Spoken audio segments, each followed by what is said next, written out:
E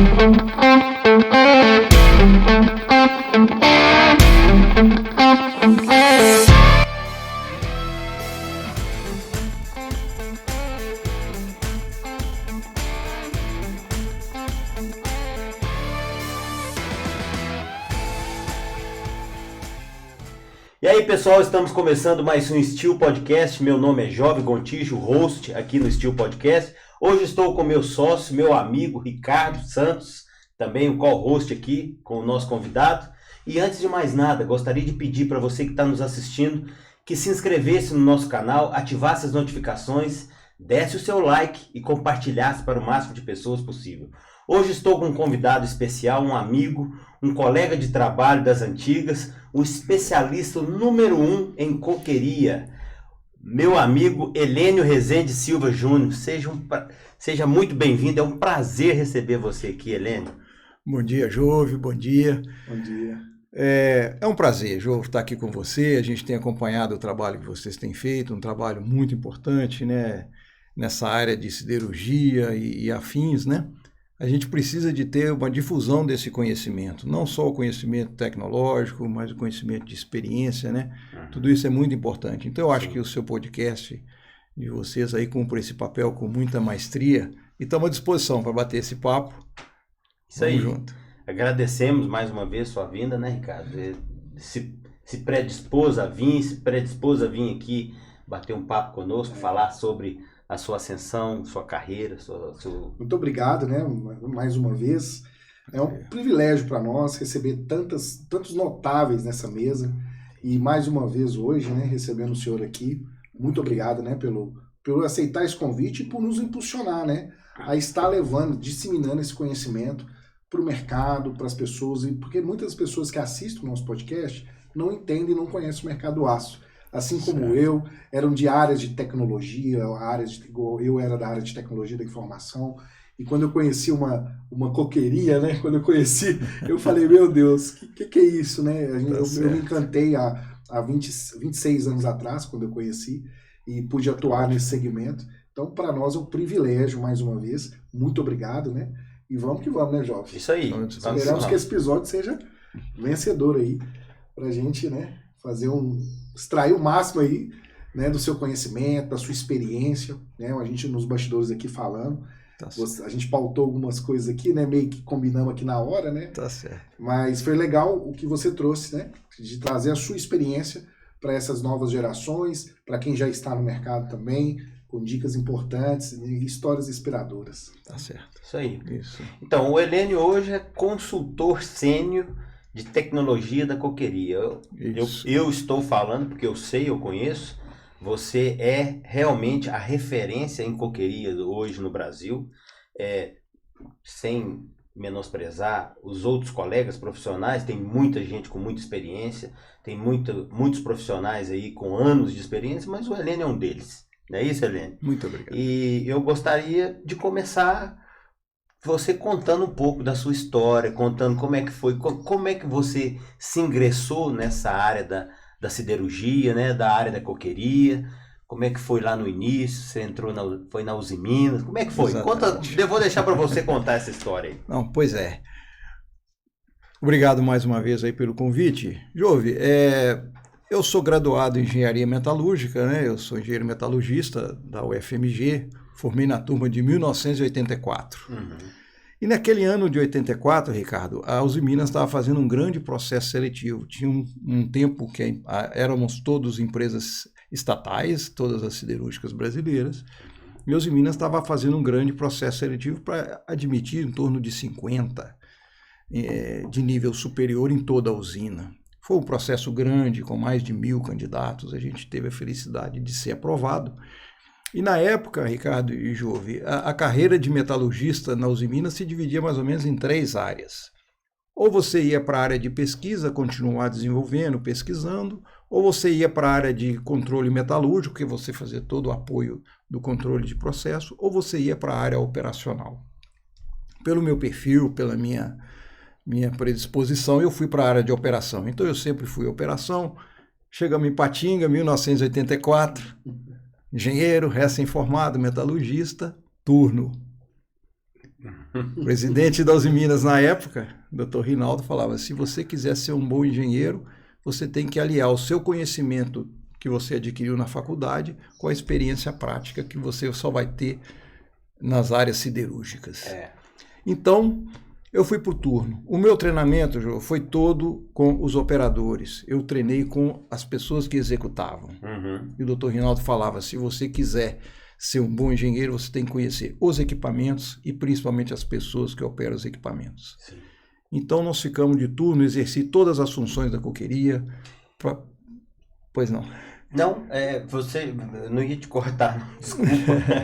Você já foi direto para a coqueria, então? Fui direto para a coqueria, era uma carência, as áreas foram distribuídas, o pessoal de coqueria, sinterização, alto forno, aciarias, laminações, e eu fui direto para a área operacional da coqueria. Nessa etapa, Jove e Ricardo, eu tive a oportunidade de exercer um pouco de cada função: limpar a boca de forno, descarbonizar, operar um pouco o carro de carregamento, desenfornadora, guia de coque, sempre com os operadores, as lideranças, supervisão. Ficamos bastante tempo no turno para conhecer, fomos trocando de equipe para que a gente conhecesse todas as pessoas e visse tudo isso, né? E depois viemos para o horário administrativo. Tivemos a oportunidade de treinar na Nippon Steel, no Japão, fiquei bastante tempo na Nippon Steel também. Então, o processo era esse: você traz uma bagagem de engenheiro, você adquire o conhecimento dentro da usina e depois você se capacita na nossa referência da Uzi Minas, que é a referência da cultura japonesa, aliada com a cultura mineira, que fez essa grande empresa que é a Uzi Minas, uma excelente escola. Eu fiquei 22 anos dentro da Uzi Minas. E sempre nessa condição, né, de buscar estar sempre preparado quando as oportunidades aparecem, né? Então tivemos uma primeira oportunidade de uma primeira promoção para gerente de operação de coquerias, né? Pegava as 4 baterias da Uzi Minas. E mais uns 5 anos depois, uma outra promoção para gerente de divisão, aí a abrangência maior, pátio, coqueria, carboquímico, biológico, laboratórios e toda essa área. E ficamos ali bastante tempo na Uzi Minas, né? Sempre vivendo nessa cultura japonesa. E muito legal o senhor ter falado do Dr. Rinaldo, né? Exatamente. O Dr. Rinaldo, você deu meu conterrâneo. É lá da sua Divinópolis. E assim, o doutor, é muito legal como que a indústria do aço ela desenvolveu eixos aqui. Para às vezes algum telespectador que está nos ouvindo, né, e nos vendo, talvez não tenha a dimensão do que é Ipatinga, né? Olha, você está falando de 1984, certo. Em um processo seletivo, 50 engenheiros indo para Ipatinga, e uma cidade hoje, que é um polo, né, que é o Vale do Aço, que é conhecido, né, nacionalmente aí como Vale do Aço. E como se deu essa adaptação, né? Porque muitas das vezes as pessoas que estão, né, formando, fazendo cursos de engenharia, nas suas cidades, elas não conseguem oportunidades, né? E como que é essa mudança, né? Sair da sua terra e ir para um outro local, uma cidade que hoje a gente sabe que é extremamente segura, extremamente bem estruturada, né? A Ipatinga, o Vale do Aço como um todo, né? É uma cidade média, mas perfil de cidade grande, né? Com toda a estrutura, mas em 1984. Como foi essa experiência? Conta pra gente. Olha, é uma mudança que você tem que entender, uma vez que você é um engenheiro metalurgista, para você exercer plenamente a sua função, tem que ir para essas cidades polo, que era na época Ipatinga, Cubatão, Ouro Branco, Vitória, eram essas as opções. Volta Redonda, para você se desenvolver. E a Uzi Minas era um sonho, né? Um sonho de um metalurgista trabalhar na Uzi Minas. A Uzi Minas construiu praticamente os eixos principais de Ipatinga, os bairros, os supermercados, o grande hospital que tem lá hoje, as escolas, os clubes de lazer, porque a vida não é só trabalhar. Sim. Então, a Ipatinga da época já era um embrião dessa grande cidade que é hoje, já com todas essas facilidades e com uma vida muito voltada ao trabalho. Então, girando muito em torno da Uzi Minas e de Ipatinga, das oportunidades. É uma cidade que tem uma certa rotatividade de pessoas, a gente na usina mais estável, as empreiteiras fixas mais estáveis, mas muita gente rotativa. Isso faz um caldo cultural muito interessante na cidade, porque não fica uma cultura estagnada, tem sempre chegando gente nova, arejando, oxigenando essa cultura da própria Uzi Minas, a cada pessoa que presta serviço dentro da Uzi Minas. a gente aprendia com eles e eles levavam alguma coisa da gente, então era muito importante essa troca, né? Então a Uzi Minas favorecia muito, uma infraestrutura muito boa de cidade, foi ótimo ali, eu casei, meus filhos foram criados ali, estudaram todos ali, foi um período ótimo da minha vida, não teve nenhum problema de adaptação, Ipatinga está no coração ainda, né? E é interessante porque a mudança, né, a engenharia, ela traz isso, né? Como você disse, tem muitos itinerantes também, muitas pessoas que vão, muitas empreiteiras. Então, o mundo do aço, ele faz isso, né? Não só em Ipatinga, como os outros eixos que nós comentamos, João Molevade, né? Também. Enfim, né? São tantos locais hoje, né, no Brasil, com novas usinas. E essa adaptação à mudança é muito importante, né? Como Com o senhor certeza. teve a oportunidade de fazer isso, criar sua família ali numa região ali, né? Muito bacana essa história, né? Isso. Bacana, bacana. E não foi só lá não, né? Depois de lá foi Isso. Exatamente. Vitória. Exatamente. Foi direto para Vitória ou teve outra passagem? Não, exatamente. O que acontece? Existem tipos de coqueria. A coqueria convencional, que é o que a maioria das usinas tem, a coqueria tradicional, vamos chamar assim. E naquela época... Crossover, pode-se dizer assim? Isso, exatamente. Né? Então, naquela época, estava vindo para o Brasil um novo tipo de coqueria, que me interessou bastante como profissional. Bom, a coqueria convencional eu já conheço, os equipamentos, as pessoas, treinamento no Japão, já exerci as funções de gerente de seção, gerente de divisão, já estou com a carreira consolidada e surgiu um convite de uma grande empresa, a Suncoke, para que eu pudesse participar praticamente da instalação dessa empresa no Brasil. Um novo jeito de fazer coqueria no Brasil, isso me interessou muitíssimo. Foi um convite que veio no momento de maturidade profissional. Eu falei, não, eu tenho que conhecer essa tecnologia. Então eu recebi o convite, muito honroso, e eu fui praticamente o terceiro funcionário nessa empresa. E nós estruturamos, Ricardo, todas as equipes de operação, de qualidade, de meio ambiente, de segurança, todas essas estruturas fomos fazendo os convites, buscando as pessoas nas usinas, buscando as pessoas que se interessavam de mudar de seus locais, né, para Vitória. Os mineiros não foram difíceis, porque chamar mineiro para praia não tem grandes problemas, né? Mas muita gente aceitou o convite. Santo, né? Exatamente. Então, e assim nós fizemos. Chegamos lá, estava ainda na fase da laje, construindo as primeiras lajes da coqueria. Eu estava lá. Acompanhamos toda aquela montagem, estruturação, toda a parte. E nesse momento, Jovem Ricardo, eu tive a oportunidade, eu já tinha contato com a cultura japonesa, para ter contato com a cultura americana, que é uma cultura mais pragmática, mais business. Então, um outro tipo de abordagem. Né? Eu tive a oportunidade de também treinar nos Estados Unidos e comparecer várias vezes nas coquerias Hitchcock que já estão instaladas lá até então, né? E fizemos toda essa parte, né, de instalar essa coqueria. É uma coqueria diferente, porque acoplada à coqueria, ao invés de você ter o carboquímico tradicional, o que você tem? Caldeiras de recuperação que você gera calor e energia elétrica. Então, a coqueria convencional gera coque e gás de coqueria, o COG, e a coqueria Heat Recovery gera coque e energia elétrica. Então, é uma abordagem diferente e eu precisava ter esse conhecimento e nós fizemos essa mudança com a família, com tudo, né? E tivemos essa oportunidade de implantar essa empresa, colocar em marcha, ver a empresa operar, mas não parou por aí não, tem mais ainda. Mas foi uma escola. Eu lembro, foi uma escola. Eu estava na Reframax na época. Ótimo. Eu participei Na verdade, eu fui para lá, a Reframax estava do meio para o final.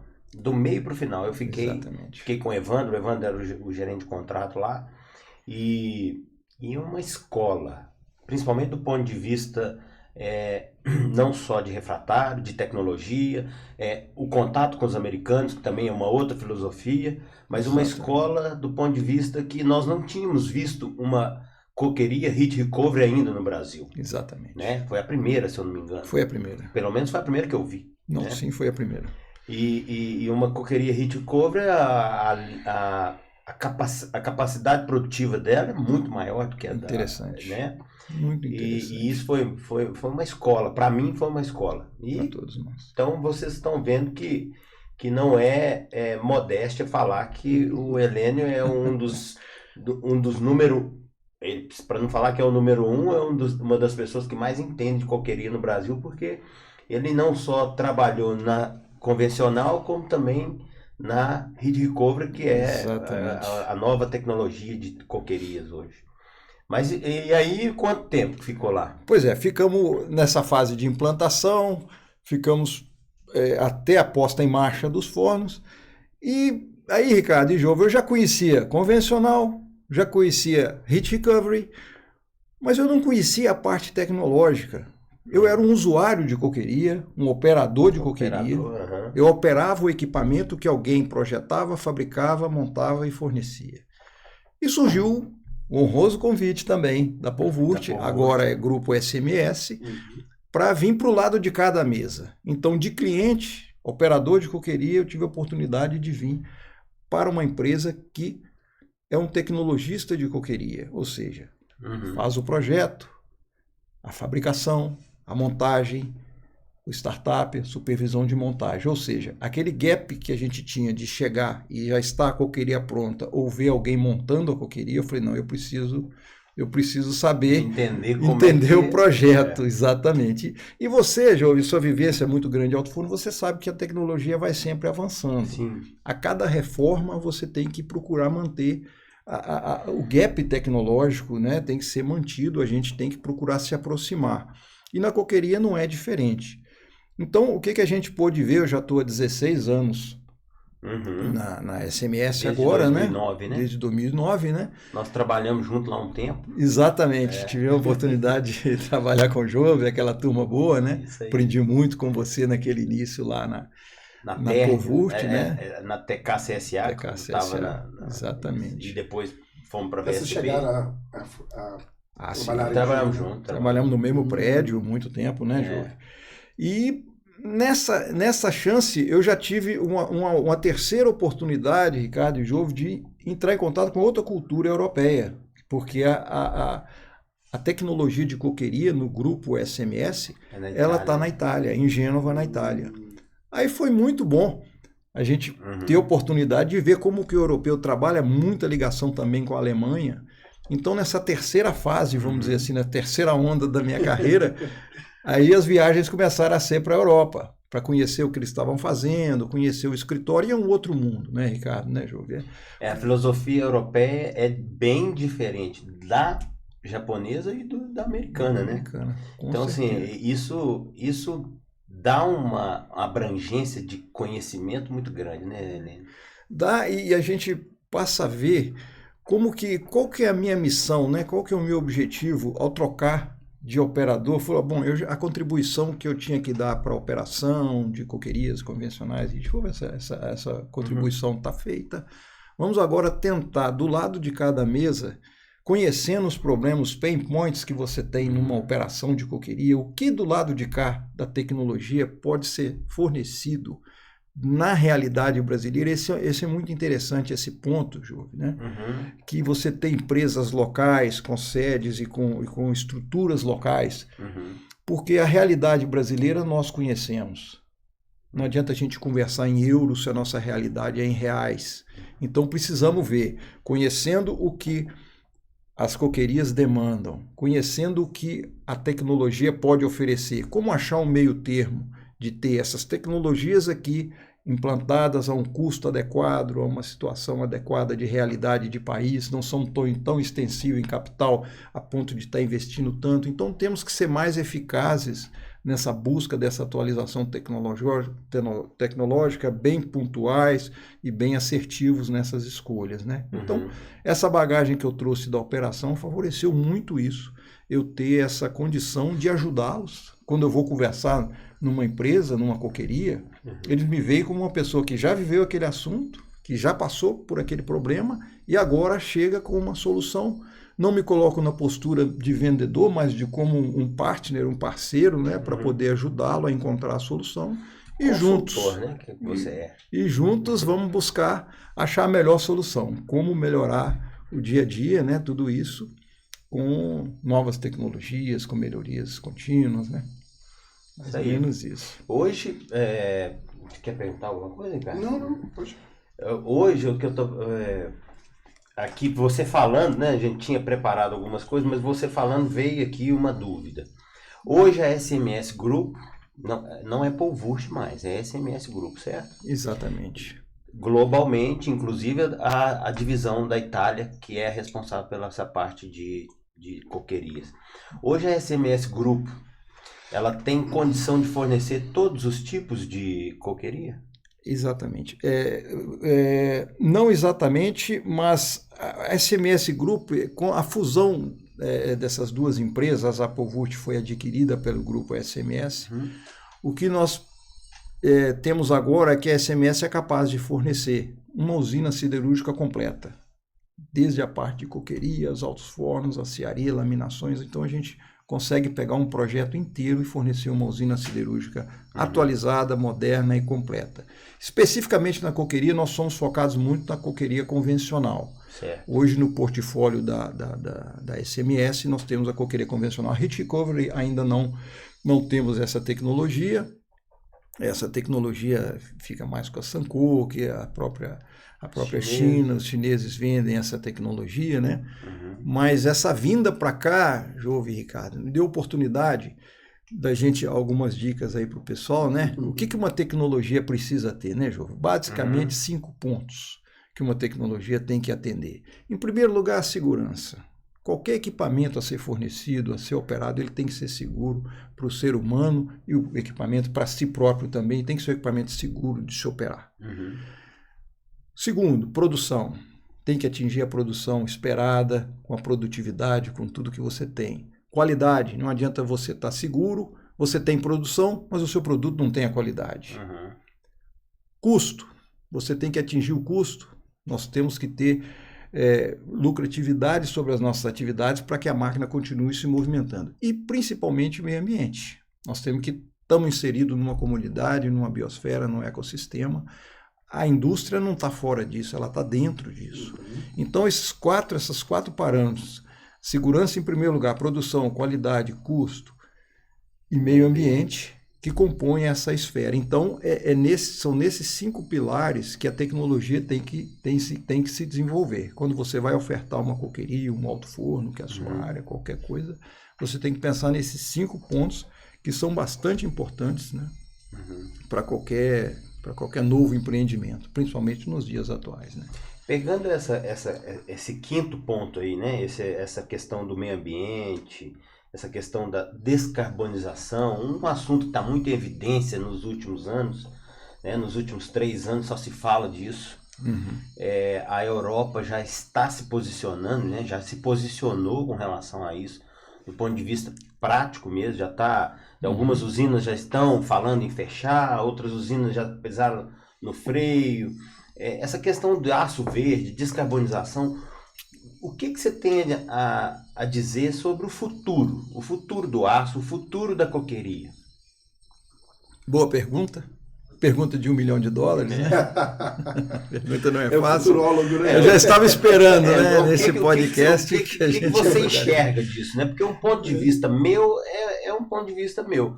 O ponto de vista de quem tem a experiência que você tem é mais relevante, eu acredito. Então, nós sabemos, né, obviamente, que essa é uma realidade hoje que as empresas estão vivendo no mundo. O ESG, ele vem para as empresas, né, de uma maneira forte. E é um fato, e ela é extremamente salutar. Então, quando a gente olha os fóruns econômicos, sempre falando sobre meio ambiente, sobre sustentabilidade, sobre essa questão efetiva da descarbonização. Porém, a gente tem ainda barreiras tecnológicas.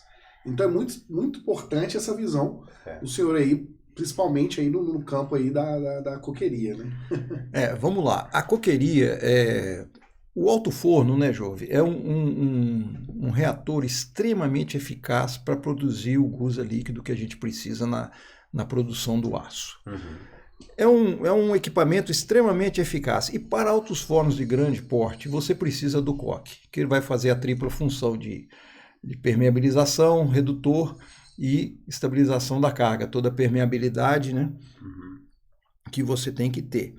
Então, tudo isso, hoje esse modelo coqueria, sinterização, pelotas e alto forno, ele funciona muito bem. Qual que é o grande desafio? É aquele quinto ponto que nós conversamos, a parte ambiental, como é que fica nessa situação? Então, como as empresas de tecnologia têm se preparado? Vamos dividir em dois aspectos, as empresas de tecnologia, a qual pertenço hoje, e as empresas operadoras, os siderurgistas, por esse assunto. Da parte das empresas siderúrgicas, no grupo SMS, por exemplo, nós temos todas as soluções. Se a empresa, o cliente, quiser comprar uma coqueria, um alto forno, uma aciaria, nós temos o convencional. E temos também a solução Green, que é a solução, vamos dizer assim, o Green Steel, vamos dizer assim. Nesse ponto, as empresas de tecnologia já têm essa tecnologia disponível. Qual que é o grande desafio para se fazer essa implantação? Vamos imaginar onde está o grande foco da descarbonização na área de redução, ou seja, coqueria, sinterização e alto forno. Precisamos fazer o GUSA de uma maneira que a pegada de carbono seja menor. A emissão seja menor, né? Como bons mineiros, você tem 3 maneiras de fazer isso. Você pode fazer progressivamente, uma velocidade mais rápida, ou radicalmente. Radicalmente é o quê? Você vai pegar para a sua coqueria, para a sua sinterização, para seu alto forno e bota a redução direta e vamos tocar dessa maneira. Qual que é o problema disso? Você precisa de um grande capex, você precisa de um investimento para fazer isso. E quando você desativa equipamentos amortizados, coqueria, sinterização e alto forno, você faz o quê? Você desativa isso aí, você faz um grande investimento de capex, você tem que amortizar isso ao longo do prazo. Qual é a equação final? Você vai ter o seu aço um pouco mais caro. Então você tem um investimento para você implantar nova tecnologia e você tem que recuperar o capital investido ao longo do tempo. Equação final, seu aço fica um pouco mais caro. Como fica a competitividade? Se você está produzindo um aço green mais caro, mas os seus concorrentes estão colocando aço no seu país, baratos, que não são green. E o mercado absorve. E o mercado absorvendo. Então precisa chegar nesse ponto. Primeiro, de onde vai vir o dinheiro para fazer esse capex tão grande que vai precisar ser feito? Sim. Como que está acontecendo na Europa, que é o epicentro disso, né, que é onde isso está sendo gestado e desenvolvido, né? Os governos têm ajudado muito com aporte financeiro, financiando a financiamentos mais razoáveis para que essa transição seja feita. Ainda está se buscando a equação de como é que você vai ter um aço mais caro, um aço mais barato. Um país produz o aço competindo no mesmo mercado. É difícil. Para o comprador do aço, o fabricante de automóvel, de linha branca, ele tem um aço B que custa X% mais caro e tem um aço mais barato. São iguais em performance. Eu vou pegar o mais barato. Então, essa equação precisa vir. Como que vai solucionar o seu problema do CAPEX e como que você vai solucionar o seu problema do OPEX? E você precisa ter esse equilíbrio no longo do tempo, né? E na Europa, desculpa te cortar... Pois não, fica à vontade. Até as empresas automobilísticas, por exemplo, que você deu exemplo, eu vou pegar ela como gancho, que compra o aço verde um pouco mais caro, ela tem uma isenção fiscal. Exatamente. Para equalizar, para compensar tudo isso. Se o governo está exigindo... Não vou dizer que é o governo, mas se os tratados que foram feitos para zero emissão até 2050 foram feitos por todas as nações, ou para as nações que participaram, se o governo está subsidiando, incentivando para que novas tecnologias aconteçam, o produto tem que ser escoado. Para o produto ser escoado, quem é o consumidor tem que comprar, então ele tem que ter isenção fiscal. Se tiver a concorrência, né, de um aço normal, um aço que não é verde, e ele não tiver isenção fiscal daquilo, se a balança não equalizar, se aquilo não for vantagem para ele não vai comprar. Né? Exatamente. É isso. Exatamente. E esse é o ponto que nós estamos... Então, Heleno, assim, é uma situação daqueles 5 pontos que você colocou, que eu achei muito bacana. O quarto ponto foi exatamente a questão do custo. Exatamente. Porque isso, a gente A gente está aqui no início da cadeia. Mas é igual você Exatamente. falou, a linha branca vai comprar, quem vai comprar a geladeira no final vai comprar uma geladeira mais cara. Isso aí. Porque o aço, ele sai mais caro para uma pegada de carbono zero. Uma pegada de carbono de menos emissões, né? Ou zerar as emissões de carbono. Então entra nessa quarta, né? Nesse quarto desenvolvimento Exato. tecnológico, né? Que é custo. Que é custo. Então a gente ainda encontra essa barreira ainda de custo. É. E porque a conscientização, né, do mercado e das pessoas, porque a gente fala que tudo tem o aço, né? Nós já recebemos pessoas que o aço está em tudo. Exatamente isso. Então quando a gente fala aqui, parece que é uma discussão muito longe da vida das pessoas, e não é. Ao contrário, O né? aço está na vida. O aço está no carro que nos trouxe aqui, né? Enfim, está em tudo, né? Na linha branca, na geladeira, no fogão, enfim, está em tudo. E a indústria, ela aceitando, né? Trazendo essa invasão de um aço mais barato ao passo de um aço que é verde, que acaba tendo um custo mais elevado, se torna uma barreira lá na ponta, né? Exatamente. Nossa geração, nós estamos vivendo essa transição. Uma maneira tradicional de se fazer o aço é o que todos nós conhecemos, e essa tendência inexorável que você partir para soluções mais ecologicamente adequadas, que é vamos dizer assim, o Green Steel. Se você fizer um lapso do tempo dessa década para daqui a 30, 40 anos, provavelmente estaremos todos falando de aço verde, um aço com uma nova tecnologia limpa. Mas nós estamos aqui hoje vivendo essa transição. Sim. E o que faz? Continua no tradicional, vamos para o verde. Da parte das empresas tecnológicas, temos o portfólio do que for necessário. A situação não é a mesma, Ricardo. Situação na Ásia, situação nas Américas, situação na Europa, elas são diferentes. Então, o potencial de investimento de cada país é diferente. Então, não tem uma solução única para todo mundo. Precisamos estar adequados. Então, existem empresas que vão continuar com a maneira tradicional por muitas décadas ainda. Existem empresas que vão antecipar toda esse investimento. Eu ouvi uma frase muito bacana que fala assim, para existir o verde, o caixa tem que estar no azul, né? Exatamente, excelente. Né? Isso mesmo. Uma frase de um colega que é especialista nessa área de ESG, e ele falava isso, né? Em uma das aulas, né, que eu tive com ele falava exatamente isso, um professor também. E ele comentava exatamente sobre isso. Para existir o verde, tem que estar no azul. Não existe verde, o ESG, né, que é o verde, sem estar no azul. Então, é o que você falou, acho que é muito pertinente, muito bacana, que é uma transição. Nós estamos ainda estamos passando por essa transformação e envolve cadeia produtivos globais, né? Porque a gente fala da China, que é uma grande produtora de aço, a gente fala dos Estados Unidos, que também é um grande produtor, por aí vai. Situação de aço, o mundo hoje produz 1 bilhão e 800 milhões de toneladas de aço. Hoje nós temos estimativa dos especialistas, um excedente de em torno de 600 milhões de toneladas. E a China produz 1 bilhão de toneladas. Então é muita coisa que a China produz. Então a China é sempre um vetor, um fator importantíssimo nessa equação. Então o que nós precisamos pensar nesse momento é o seguinte, estamos no convencional, com certeza no futuro estaremos no green, mas existe todo um caminho a percorrer aqui dentro. Será que a minha coqueria, será que a minha sinterização, será que o meu outforno já está no máximo de descarbonização que ele pode, mesmo sendo uma tecnologia convencional? Então, uma coqueria que é fornecida hoje, em 2025, pela SMS, ela incorpora muito mais soluções ecologicamente satisfatórias do que há 30, 40, 50 anos atrás. A coqueria é bem menor. A coqueria vive em torno... Se a coqueria viver em torno de 20 anos, ela fez uma campanha curta. De 20 a 30 anos, uma campanha razoável. E acima de 40 anos, uma ótima campanha. Então, o que está acontecendo? As ondas de coqueria, na década de 40, tivemos as primeiras coquerias no Brasil, com a CSN. Na década de 60, outras coquerias foram construídas. Na década de 80, a grande maioria das coquerias que estão operando hoje foram instaladas na década de 80. Em 2020, essas coquerias estão completando em torno de 40 anos. Está na hora de renovar esse parque de coquerias. Entendeu? Então, é nesse momento que nós estamos vivendo esse momento, né?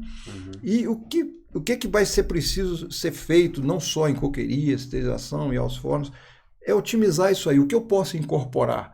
Até que a solução green se efetive completamente, seja uma solução madura, porque o que amadurece uma tecnologia? É o uso. Então, imagina há 40 anos atrás como era o controle operacional de um alto forno. A cada 20 anos, 25 anos, você faz uma reforma, você incorpora novas tecnologias. A coqueria também é assim.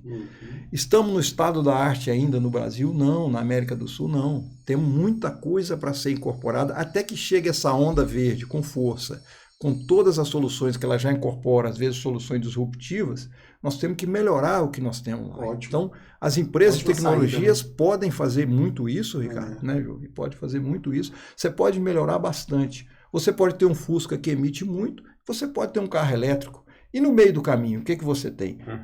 Modelos interessantes que tenham muito menos emissões do que um carro antigo, ainda não é o ideal, mas ainda pode melhorar bastante. Então, é nesse viés que a gente está trabalhando muito com os clientes, o que eu posso melhorar no que eu tenho instalado, e se a solução definitiva vier para as Américas e para outros países, quando ela vier, vai substituir bastante Gostei coisa. muito dessa analogia que o senhor fez sobre os carros.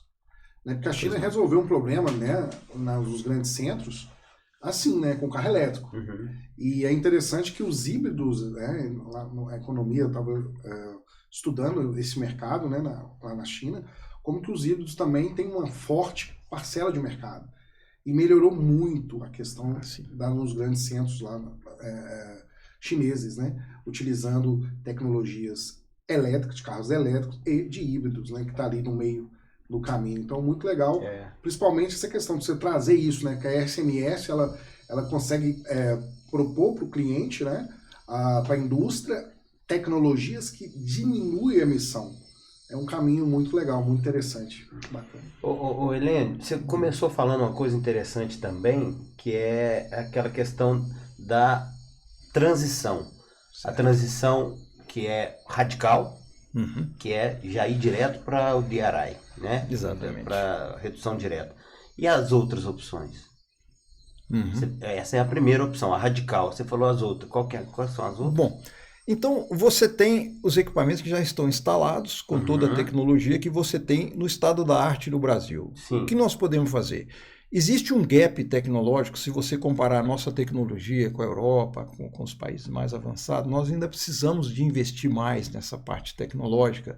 Por exemplo, no alto forno, melhores sondas, melhores controles, na coqueria, melhor controle de combustão, automatização, mecanização de tarefas. A gente consegue fazer isso. Consegue. A gente consegue pegar o que tem hoje pronto e modernizar. É possível? Exatamente. O projeto original... diminua o impacto ambiental? Com certeza. O projeto original, ele é um fator limitante. Você consegue pôr um ar-condicionado no Fusca? Consegue, mas... Vamos lá, a bateria não é, a fiação, a bobina, não é. Mas na maioria dos casos, nos nossos altos fornos, nas nossas coquerias e sintetizações, a gente consegue adaptar muita coisa. Você pode fazer muito retrofit e fazer essa adaptação, né, do que você tem nessa função de melhorar o que você tem instalado e isso passar a funcionar melhor. Então, entre o tradicional e o green, você tem, por exemplo, a SMS tem um projeto que é o Blue Blast Furnace, que você coloca um segundo anel de vento e injeta um gás sintético e você consegue melhorar. Não é bem a minha área, por dever de ofício a gente acompanha, tem especialistas mais profundos nessa área. O que você vai fazer? Você vai ter uma descarbonização não total, mas melhora bastante. Você consegue fazer mecanizações e automações. Especificamente, Ricardo, na coqueria, qual que é a minha visão e meta? Você tem que acabar com as tarefas 3P na coqueria. Pesada, perigosa e poluída. Então você ainda tem muita gente numa coqueria que está fazendo atividades pesadas, atividades perigosas e atividades em ambiente não tão salubres. Então existem mecanizações e automações que você pode implantar em coquerias convencionais que você tira o ser humano. O ser humano é um ativo muito nobre para você utilizar numa função, às vezes, que já existe uma solução mecanizada e automatizada para essa função. Você pode, por exemplo, vamos pegar um exemplo bem simples, Jovem. Você tem o topo da coqueria. Aquele pó de carvão fica acumulado. Precisa uma pessoa varrer aquilo com a vassoura? Não, você já tem um sistema automatizado que você vai varrer o topo, aspirar aquilo ali, e você tira aquela pessoa para uma função mais nobre, menos arriscada, em ambiente menos poluído. Você precisa medir temperaturas na coqueria, precisa chegar com o pirômetro na boca de cada câmara. Você já tem sensores que podem fazer essa medição para você. Então, limpeza de porta, coqueria, você tem que limpar a porta, limpar o marco. Isso precisa ser manual? Não. Existem equipamentos que podem fazer essa limpeza. Então, num extremo, você passa a ter, por exemplo, na coqueria, apenas os operadores na cabine das máquinas. Num ambiente climatizado, num ambiente confortável, ergonomicamente adequado, e você tira essas funções, que são funções desses 3 P's que a gente comentou. Isso pode ser feito, isso é feito, isso precisa ser feito num prazo, num cronograma que você vai instalando e vai reduzindo tudo isso, né? Então a coqueria é um pouco diferente. Então uma das missões quando a gente veio para o lado de cá foi essa, vamos ajudar essa turma, que não é uma tarefa fácil operar uma coqueria. Num contrato de PVU, por exemplo, é possível não só fazer a manutenção, mas também ir implantando novas tecnologias, né? Ao longo do tempo, à medida para você conseguir fazer com que aquele equipamento que um dia foi obsoleto ou foi retrógrado e hoje ele modernizar ele, deixar ele... Então, é possível isso num contrato de PVU, por exemplo? É possível, é possível. Se você tiver na gestão desse contrato uma empresa que tenha esse aporte tecnológico, que tenha... Porque nós somos a ponta de um iceberg aqui no Brasil. A ponta visível da SMS no Brasil é todo um grupo tecnológico que está na Europa, que está na Ásia, que está na Índia, uma empresa global, e que com 2 telefonemas, com videoconferência, a gente tem todo esse know-how para trazer para cá. Então, a empresa, você pode fazer uma manutenção em coqueria e fazer um RCP, retorno à condição de projeto. Então, eu vou pegar o tijolo e colocar o mesmo tijolo que estava antes. Aí, quando ele quebrar, eu troco por... Será que tem alguma coisa melhor? O tirante da bateria, você rompeu o tirante. Por que rompeu? Qual a causa? Numa condição normal, você tira o tirante anterior, pega um outro tirante de mesmo projeto, com o mesmo aço, com as mesmas dimensões e coloca. Ele vai quebrar de novo. Então, você pode colocar um tirante com a mesma função, mais moderno.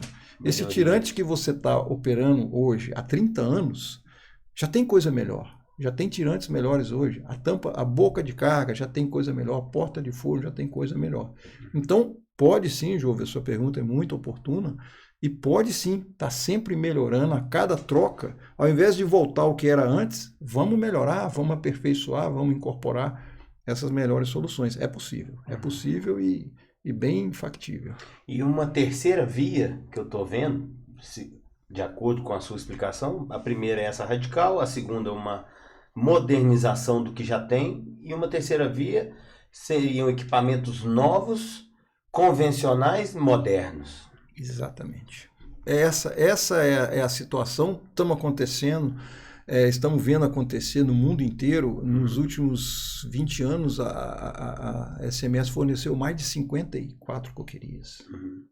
Dá uma média de 2, 3 coquerias por ano. Então, o parque de coquerias está sendo renovado. Por essa série de razões que nós falamos, as realidades dos países e dos continentes são diferentes. A situação é diferente. Uma coisa todos nós sabemos, uma coqueria não pode ser operada hoje, em 2025, da maneira que ela era operada em 1984. Isso nós sabemos que não é possível. Então, uma coqueria que opera em 2025, ela já tem que incorporar, a gente lembra, né, Ricardo, dos carros antigos, a quantidade de emissão, até fumaça, a gente via com coloração. Hoje não se admite mais isso. Mas são carros, são motores a combustão, continua sendo, mas muito mais eficazes. Aqueles Dodge Dart antigos, 2 km por litro, hoje tem que ser 16, 18, 20. Então, essa otimização do uso do combustível, né, fóssil, que é o grande desafio, né, isso tem que ser feito. E é possível, sim, você ter equipamentos renovados na área de redução, com uma eficiência energética e ambiental muito maior do que quando a gente começou. Né? O design continua sendo o convencional, o design, mas a tecnologia embarcada, né, vamos dizer assim, dentro de uma coqueria 2025, ela ela é mais eficiente, ela tem uma produtividade maior e uma emissão menor. É isso que Exatamente. É mais ou menos por aí. Você, a sua área refratária, você vai entender bem. Uhum. Então vamos lá, um sistema de combustão de uma coqueria, ela é feito basicamente por tijolo de sílica. Sim. E o sílico aluminoso. Então, o sílico aluminoso são regeneradores que você recupera o calor, diferentemente do alto forno, que o estouve é do lado de fora, na coqueria, o que recupera o calor da fumaça é embaixo da própria coqueria. Esse tijolo, por exemplo, de sílico aluminoso, dos tijolos Shecker, hoje em dia você tem alta tecnologia nesse tijolo para ele ser mais eficiente nesse armazenamento e na devolução desse calor. Então, aparentemente é um tijolo Shecker, ele tem que caber ali naquele espaço físico, mas ele tem muito mais tecnologia embutida. Sim. Você continua queimando gás de coqueria, de aciaria, de alto forno, mas não apenas em um nível, em 3 níveis, você faz uma recirculação de fumaça, quase um turbo. Então, quando você olha uma coqueria, parece que é igual, mas por dentro não, é igualzinho um carro. As sílicas, por exemplo, desculpa te cortar, Sim. As sílicas, por exemplo, sílica zero expansão, Existe. Tem os Big Block também. Exatamente. Tem toda uma tecnologia envolvida, né? Isso está caminhando para esse lado. A diferença de você ter um sílica zero e um sílica de expansão normal é o tempo de expansão do tijolo de sílica. O sílica expande 1,5%, e o tijolo vitrificado, que já é o fused de sílica, ele já vem pré-expandido numa linguagem mais simples, e ele prescinde de todo esse tempo de dilatação.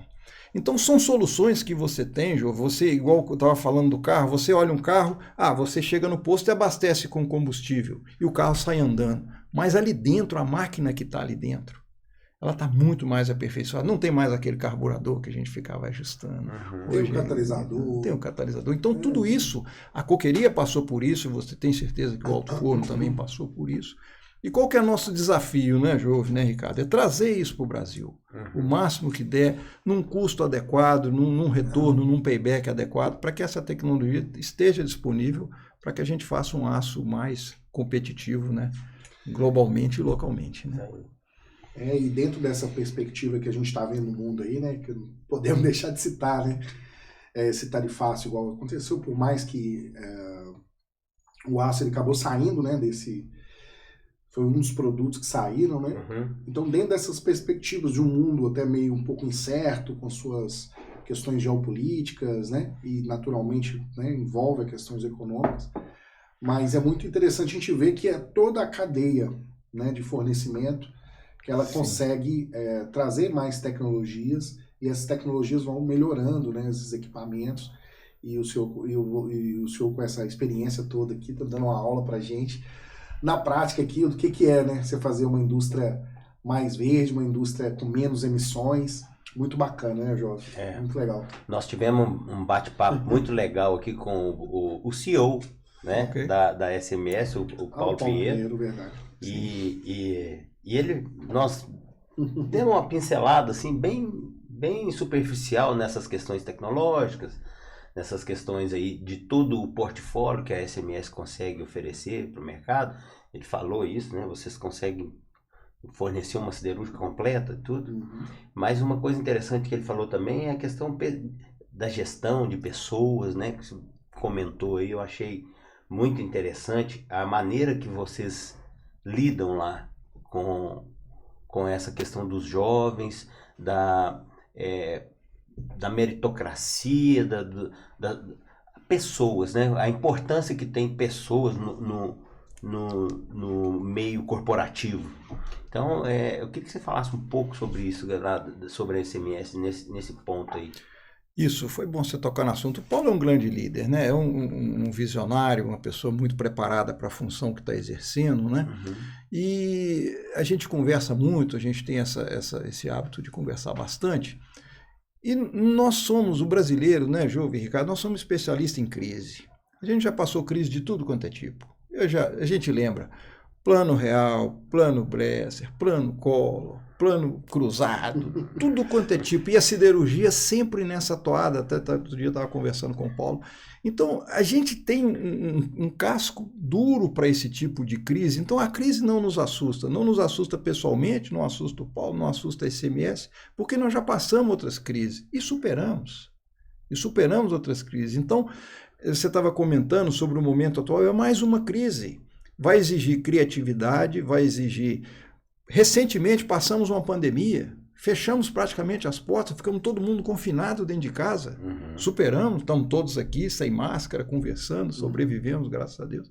Então, tudo isso é aprendizado.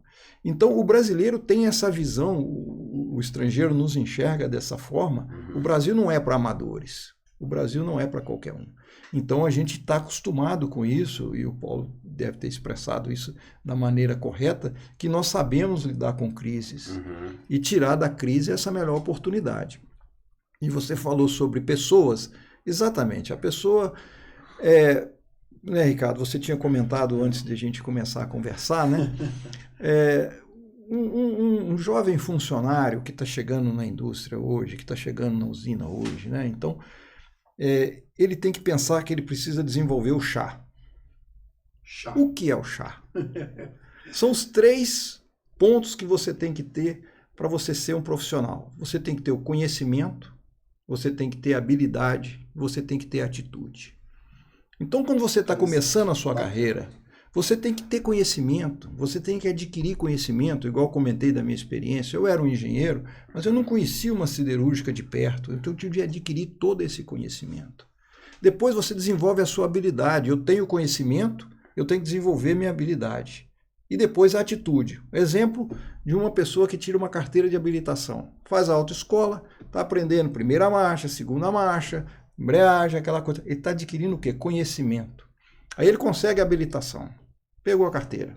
Seu filho chega para você e fala: pai, tirei a carteira hoje, eu vou dirigir para o Nordeste. O que você vai falar com ele? Não, você tem o conhecimento, mas você não tem a habilidade ainda. Calma, vai aqui em Nova Lima, vai em Santa Luzia, vai em Vespasiano.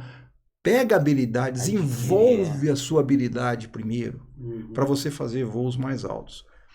E o que a gente vê, infelizmente, muito no trânsito: a pessoa tem o conhecimento? Tem habilidade? Tem, mas não tem atitude. Está habilitado para aquilo, mas ainda... Não tem atitude, aí ultrapassa onde não deve, para em fila dupla. Então, as 3 vertentes, você tem que desenvolver o seu conhecimento, desenvolver a sua habilidade, e depois de um certo ponto na carreira, é a sua atitude. Você querer fazer o certo, querer estar sempre aprendendo, sempre melhorando. E um conselho para os mais jovens é esse: nunca parar de aprender.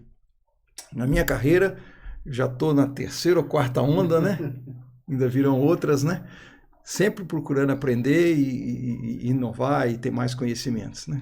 Assim, o que mais me marcou, Heleno, foi essa da sua carreira. O que mais me marcou, assim, que para mim, acredito que muitos que estarão nos vendo, nos ouvindo, é sobre essa primeira jornada sua dentro da Uzi Minas, onde você falou comigo assim, falou conosco aqui, né? Olha, eu aprendi com o operador. Exatamente. Para mim, a humildade, né, de você primeiro, mesmo saindo da UFMG, uma Universidade Federal, que na época era talvez muito mais concorrido que hoje, eu não sei, mas que era uma excelente, continua sendo, obviamente, em termos de formação, e sair daqui para ir lá e fazer, e ter a sua humildade, falar: eu fui aprender com os operadores.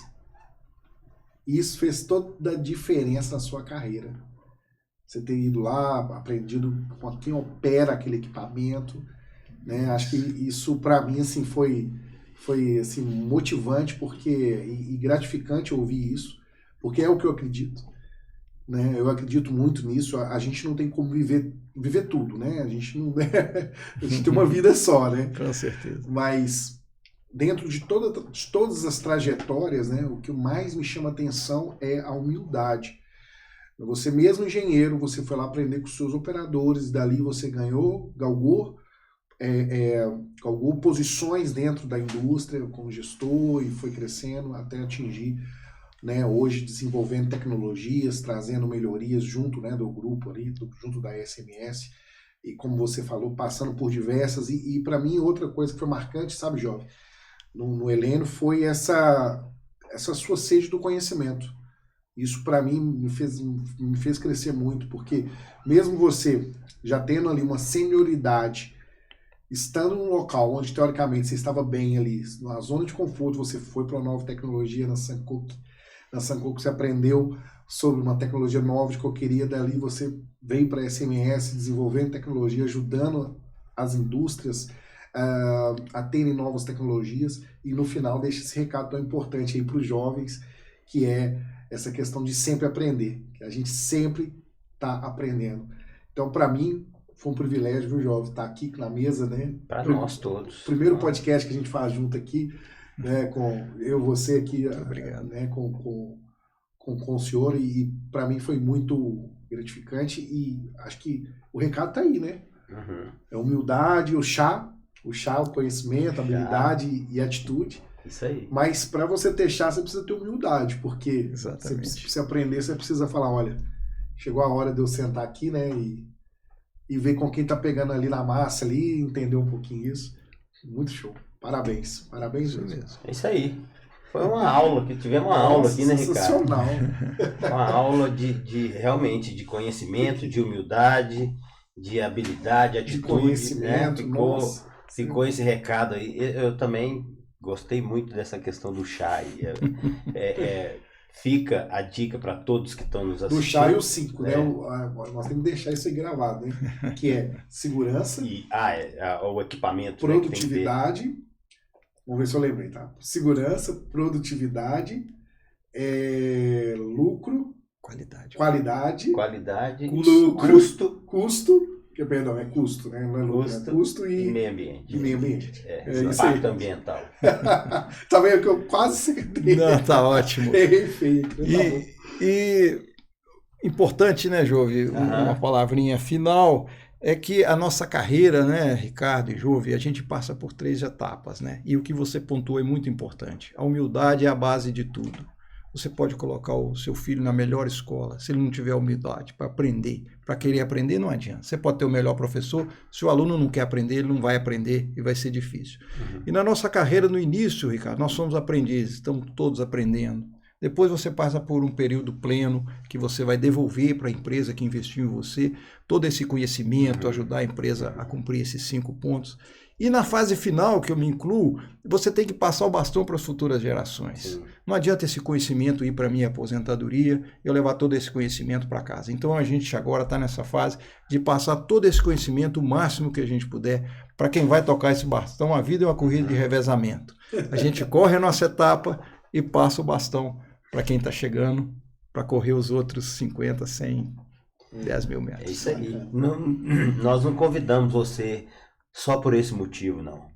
Mas esse é um dos motivos, né? É trazer o seu conhecimento, trazer a sua experiência, trazer a expertise que você adquiriu durante todo esse tempo, embasado nesse conhecimento, né? Na sede de aprender sempre, na humildade para estar sempre aprendendo. Eu acho que o Ricardo foi muito feliz no que ele colocou aqui com relação à sua história, à sua trajetória, porque é importante, é muito importante para vocês que estão nos assistindo aí, vocês jovens que estão se ingressando aí no mercado de trabalho, seja na indústria, seja no comércio, não importa, ter a humildade de aprender, né? Ter a humildade de se colocar na condição de aprendiz, né? Eu digo, hoje nós estamos juntos lá na ABM, né? O Helênio é coordenador da área de redução da ABM.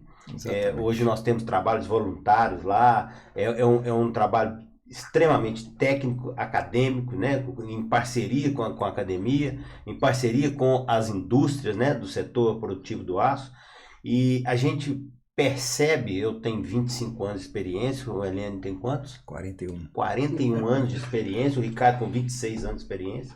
A gente percebe que quanto mais a gente aprende, mais a gente chega na conclusão de que a gente não sabe nada. Exatamente. Então, ou seja, a gente está sempre aprendendo. Então, para você que está começando agora, isso é pérola, é ouro, é diamante isso, um podcast desse. Não deixa de compartilhar para o máximo de pessoas possível, porque realmente motivador, inspirador a história sua, Helênio. Obrigado. Nós temos muito que agradecer, né? Muito obrigado pelo convite. Você ter doado um pouco do seu corrido tempo para a gente é aquilo que você falou, hoje você está passando bastão. Exatamente. Então, para vocês que estão nos assistindo, tá aí o número 1 no Brasil, eu o considero assim, em coqueria, né? É um cara que tem muita experiência nessa área de coqueria, na área de siderurgia, na área de redução, e quero muito agradecer a sua vinda aqui, foi um prazer enorme.